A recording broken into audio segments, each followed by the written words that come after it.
So with all the current challenges taking place in Syria and the controversies whether we should get involved or just leave it up to them for the civil war to be taken care of, I think for the most part, everybody would like to see this thing end peacefully. And when you think about Miss America pageants or Miss USA pageants, what's the most common answer they give at the end when they say, what's the greatest goal in life? I would have to say world peace. Definitely world peace. That's easy. World peace. World peace.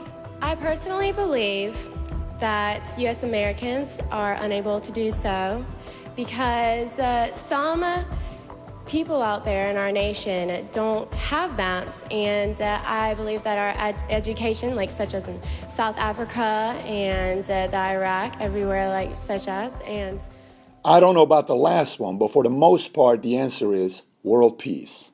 So recently, I was on 3rd Street Promenade with my family in Santa Monica. We were walking and I saw this gentleman with stickers all over the place of world peace. And I stopped by his booth and I asked him, I said, so tell me about your story with World Peace Movement.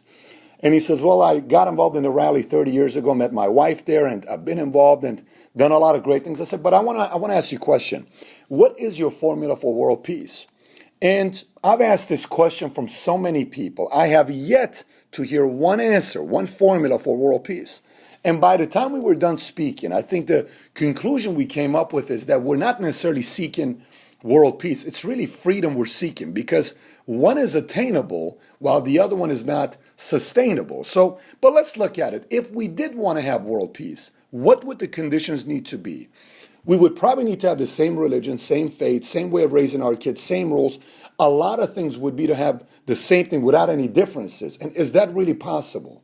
Is it really possible to build a nation based on a bunch of perfect people? How many perfect people do we have in the world? Because when I think about it, there's only 2 people in the world that are perfect, the newborn and the dead. Why? Because they can't disagree with you and I.